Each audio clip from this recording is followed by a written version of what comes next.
I told my boyfriend that if he grabbed the steering wheel while I was driving again, I'd leave him on the side of the road, and he tried to call my bluff. A few days ago, my boyfriend was invited to a house party hosted by his work wife, and when I asked him if he could bring me as his plus one, he said no. According to him, because I don't like to drink, I would ruin everyone's mood and become known as the vibe killer in his work circle. So him not letting me go was actually doing me a favor. Well, I got a call from him about 6 hours later. He was completely hammered and begging me to come pick him up. It was 3 a.m. and his call had just woken me up. So I groggily asked him where his money, that I gave him, for the taxi went. Well, it turns out that Tina, his work wife, was hungry, so they went out to a nearby pizza place and he bought her food. He didn't just buy her food either. He bought her an extra large pizza, 3 sides, dessert, and drink. I was absolutely baffled, but decided that him getting home safely was more important. And so I hopped in the car and made the 45-minute drive over to Tina's place. I finally got there and called my boyfriend, but he didn't answer. It took 7 phone calls for him to respond, and when he got in my car, he said he was sorry, but Tina needed help finding a necklace she had lost. I told him whatever and just started driving, but as soon as I did, he started screaming at me. That party was so lit. Tina is so funny, you should have seen her impression of you. He then started laughing and in his fit of laughter grabbed the steering wheel for the first time. I was sleepy and annoyed and not in the mood, so I quickly jerked him off and pulled over. I straight up told him that I am not in the mood for this crap right now, and that if he tries to grab the steering wheel again, I will dump him on the side of the road and he can walk back to Tina's house. He just laughed at me saying, "Tina said all you do is talk. That's why your mouth is so big, haha. You won't do that, you love me too much." I ended up starting the car again, but I wasn't even 2 minutes into driving until he grabbed the steering wheel. This time though, he didn't just grab it. He grabbed it and swerved it. The car ended up skidding right, crashing into a curb and heading into a huge bush. I panicked and started screaming, and only when the car was in the bush did my boyfriend let go of the wheel. He was laughing his butt off, mocking me. "Don't do it again, don't do it again, ooh, see, this is why you're no fun." Thankfully, the car was okay besides a few scratches on the hood, and I managed to reverse out of the bush. I told him to get out because I was driving home alone, and he just looked at me like I was joking. But I wasn't. I told him in full seriousness that either he gets out or our relationship is over. He proceeded to blame me for not getting the joke, and told me he was not getting out of this car unless I made him. I didn't know what to do, so I decided to bait him into getting out of the car by telling him I could feel a flat tire. I asked him kindly to get a spare tire from my trunk so I could change it, and I persuaded him by offering a BJ if he got out and got it for me. Well, as soon as he got out of the car, I pressed on the brakes and drove off. I made it home 30 minutes later and I just cried for the rest of the night. My boyfriend actually showed up at the front door 8 hours later, damp and covered in mud. He said he didn't remember anything that happened, and asked me why my car was so scratched up. I'm not sure if I should forgive him. My boyfriend kept asking me questions about what happened the previous night. He was sitting at my kitchen table, still in his dirty clothes from walking home. I told him everything. About picking him up from Tina's house, him grabbing the steering wheel twice, and the car crashing into the bush. His face changed as I explained, and I could tell he was starting to remember. He got really quiet for a minute, then suddenly slammed his hand on the table. He said I was completely wrong to leave him on the side of the road in the middle of the night. He kept going on about how dangerous it was and how anything could have happened to him. I reminded him that he was the one who put us both in danger by grabbing the steering wheel while I was driving, but he wouldn't listen. I tried explaining how I had warned him multiple times about touching the steering wheel, how scared I was when the car skidded and hit the bush, and how his drunk laughter made everything worse. But he just kept shaking his head and getting angrier. Then he started pacing around my kitchen, saying that a real girlfriend wouldn't abandon their boyfriend on the road no matter what he did. He brought up Tina again, saying she would never do something like that to her boyfriend. That really pissed me off then. After everything that happened at the party, he was still comparing me to her. I stayed calm and told him that a real boyfriend wouldn't endanger his girlfriend's life by grabbing the steering wheel while she was driving, especially after she specifically asked him not to. I also mentioned how he had refused to let me come to the party because I don't drink, then spent the money I gave him on buying Tina an expensive meal. He got even more defensive and said I was bringing up irrelevant things to make him look bad.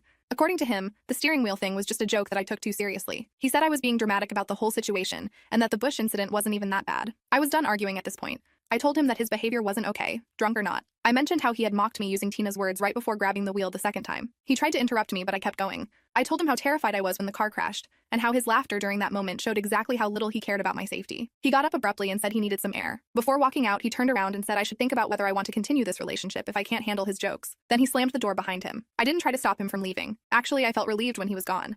The whole morning had just increased my doubts about our relationship. Not only had he refused to take responsibility for his actions, but he had tried to make me feel guilty for protecting myself. Now I'm sitting here thinking about everything that's happened. Part of me wants to forgive him because he was drunk and claims he didn't remember doing those things. But another part of me keeps replaying that moment in the car. How scared I was, how he laughed at my fear, and how he chose to endanger both our lives just to prove a point. I keep thinking about how he prioritized Tina's comfort over my safety, spending my taxi money on her food, then forcing me to drive 45 minutes at 3 a.m. to pick him up. And even this morning, when he was sober, he still couldn't see how wrong his actions were. I haven't responded to any of his texts since he left. Each one is getting angrier than the last, saying I'm overreacting and being childish. But for the first time, I'm wondering if maybe this relationship isn't worth saving. If he can't understand why his actions were dangerous and disrespectful, both drunk and sober, then maybe it's time for me to move on. Update 1. It's been a week since my boyfriend walked out after our argument about the steering wheel incident. He's been coming to get his stuff every couple of days, always when I'm home from work. Each time, he barely speaks to me, just grabs some clothes or his gaming stuff, saying he's staying at his friend Mike's place until he figures out his next move. I had been avoiding social media this past week, trying to get my head straight about everything. But yesterday, while scrolling through my feed, I saw his post.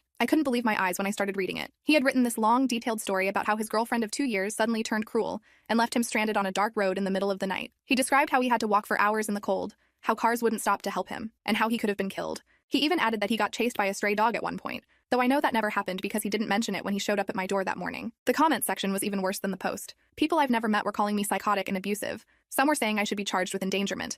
Others were suggesting he pressed charges against me for abandonment. But what really got to me were Tina's comments. She had written at least 6 lengthy comments, each one worse than the last. In one, she talked about how she always saw red flags in my behavior, how I never let him have fun with his work friends. In another, she described times when I supposedly controlled what he wore to work, which never happened. She kept responding to other commenters with stories about me that were completely made up, painting this picture of me as this possessive, unstable girlfriend who finally showed her true colors. The more I read, the angrier I got. There was not one mention in his post about how drunk he was that night. Nothing about how he grabbed the steering wheel twice while I was driving. No explanation of how he caused us to crash into a bush and then laughed about it. He didn't tell them about spending my taxi money on Tina's expensive pizza order, or how he made me drive 45 minutes at 3 a.m. to pick him up. He completely left out the part where he mocked me using Tina's words right before grabbing the wheel the second time. I tried calling him immediately after reading the post. It went straight to voicemail. I called again and again. After the 5th attempt, I sent him a long text demanding he tell the whole truth about that night. No response. I waited an hour, getting more frustrated by the minute as more comments piled up on his post, all sympathizing with him and condemning me. Finally, I decided to call Mike. I figured if my boyfriend wouldn't talk to me, maybe Mike could tell him to at least edit the post to include the whole story. But when Mike answered, everything got so much worse. Mike was confused when I mentioned my boyfriend staying with him. He said he hadn't seen my boyfriend in weeks, not since their last gaming night. According to Mike, my boyfriend had never asked to crash at his place, and he definitely hadn't been staying there this past week. I felt betrayed. My hands were shaking as I hung up with Mike. All those times my boyfriend came to get his things, all those casual mentions of staying at Mike's, they were lies. I started calling him again, this time switching between leaving angry voicemails and worried messages. Where had he been staying? Why would he lie about something like this? The last time he came to get his stuff was 2 days ago. He took his favorite clothes and his gaming laptop, telling me he was heading back to Mike's to play some online games with the guys. Now I'm sitting here, replaying that conversation in my mind, seeing all the little signs I missed. How he seemed more put together than someone supposedly crashing on a friend's couch. How he always came at the same time, right after work hours. How his clothes never looked wrinkled or lived in. I keep staring at Tina's comments on his post. The way she defended him so fiercely, how she seemed to know exactly what to say to make me look bad. Her last comment especially keeps playing in my head, about how he deserves someone who understands him, who can match his energy and appreciate his sense of humor. When I look back at everything now, him not wanting me at the party, spending my money on her food, the constant mentions of her name, the lies about staying at Mike's, it all adds up to something I didn't want to see before. I feel like such an idiot. All those times he came to get his things, he was probably going straight to her place. I've stopped calling him now. His post is still up, still collecting sympathetic comments and angry reactions toward me. I'm sitting here now wondering how I missed so many red flags, how I let him gaslight me into questioning whether I overreacted that night, when he literally put both our lives in danger. Maybe this social media drama is actually a blessing in disguise, showing me exactly who he is when he thinks he's got everyone on his side. Update 2. After many days of his misleading posts and hateful comments, I decided I'd had enough of being painted as the villain. A week ago, I had sat down and written out the complete story from my perspective, making sure to include every single detail he conveniently left out of his version. I had started from the beginning, how he refused to let me come to the party because I don't drink, and would apparently be a vibe killer. I described how he spent my taxi money buying Tina an extravagant meal, an extra-large pizza, multiple sides, dessert, and drinks. I explained about the 45-minute drive at 3 a.m. to pick him up, and how he made me wait while he helped Tina look for a supposedly lost necklace. Then I got to the crucial parts he'd omitted, how drunk he was, how he mocked me using Tina's words about my mouth being too big, and most importantly, how he grabbed the steering wheel not once but twice. I detailed the crash into the bush, his laughter while I was terrified, and how he treated the whole thing like a joke. I made sure to explain that I only left him after he put both our lives in danger and refused to get out of the car willingly. Finally, I added the recent revelation about his lies regarding staying at Mike's place this past week. I ended the post asking if anyone else would have reacted differently in my situation. The responses started flooding in. People began sharing my post and going back to his original post to call him out. Many pointed out how manipulative it was to leave out the drunk driving and steering wheel incidents. Some shared their own experiences with drunk partners putting them in danger, telling me I did the right thing by protecting myself. The tide really turned when people started questioning Tina's multiple comments on his post. They called her out for making up stories about me being controlling, especially after I mentioned I wasn't even allowed to attend the party. Several commenters suggested their relationship seemed suspiciously close for just work friends. Last night, I was reading through the responses when my phone rang. My boyfriend's name flashed on the screen. When I answered, he immediately started raging about how I needed to take down my post right away. He said people at work were looking at him differently, and that I was ruining his reputation. He kept insisting that regardless of what happened that night, I was wrong to leave him on the road. I let him rant until he ran out of steam. Then I calmly asked him where he'd really been staying this week. He started stammering about couch surfing between different friends' places, not wanting to burden any one person too long. I cut him off mid-sentence and told him I'd talk to Mike, who hadn't seen him in weeks. There was a long pause. Then I heard movement in the background and a familiar female voice saying something I couldn't quite make out. Before he could respond, there was some rustling, and suddenly Tina was on the phone. Her voice was dripping with fake sympathy as she confirmed that yes, my boyfriend had been staying with her this whole time. She said she was just being a good friend by giving him a safe place to stay after I so cruelly abandoned him that night. She told me I should be ashamed of myself for putting him in that situation, and that a real girlfriend would never do that. That's when I finally lost my composure. I called her out for being a manipulative, relationship-breaking witch who'd been trying to get between us since day one. I brought up every instance, encouraging him to exclude me from work events, convincing him to spend my money on her food, making up lies about me in her comments, and now housing him while he came to get his things under false pretenses. She dropped the sweet act immediately and started screaming back. She said I was just jealous because she and my boyfriend had a special connection. According to her, they could talk about anything for hours,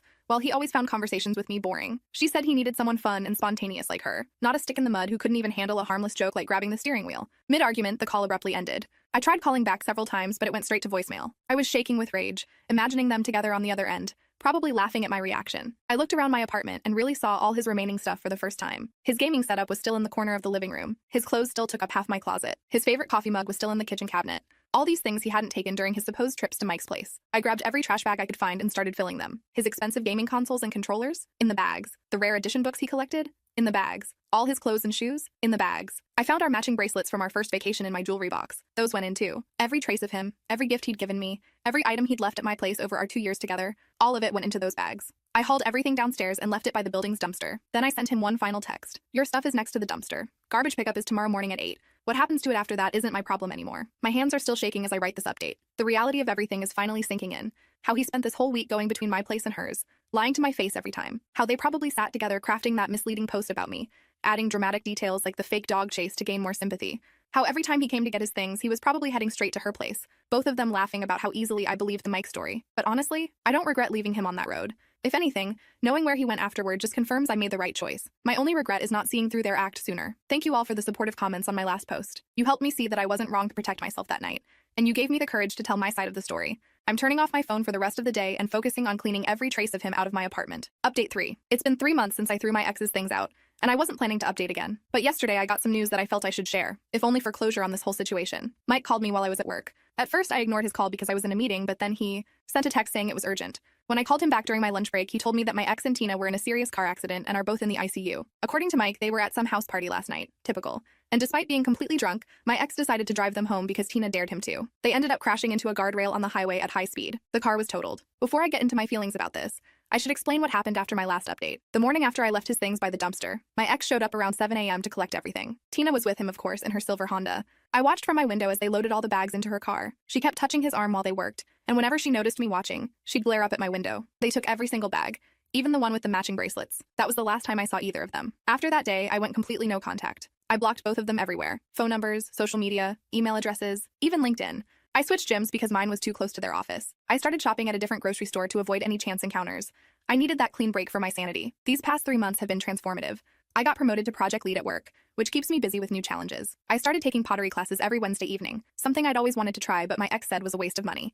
I adopted a cat from the local shelter, a sweet orange tabby who loves to sleep on my keyboard while I work from home. Life has been peaceful, productive, and drama-free. So when Mike called yesterday with news about the accident, I felt oddly detached from the whole situation. He described how bad the crash was, how the fire department had to cut them out of the wreckage, how they're both still unconscious with multiple injuries. Then he asked if I was planning to visit them in the hospital. I actually laughed out loud. I asked him why I would visit someone who endangered my life by grabbing my steering wheel, spent weeks lying about where he was staying, let his work wife spread lies about me online, and then ghosted me after a 2-year relationship. Not to mention the woman who encouraged all his worst behaviors right up until they put her in the ICU too. Mike tried to make me feel guilty, but honestly, the man in that hospital bed is a stranger to me now. I told Mike about my full schedule, pottery class that evening, a team celebration for my promotion this weekend, and a furniture shopping trip with my sister next week. My life doesn't screech to a halt because my ex finally faced the consequences of his actions. It might sound cold, but I'm not that same person who would drop everything to drive 45 minutes at 3 a.m. to pick up a drunk boyfriend who had just spent my money on another woman.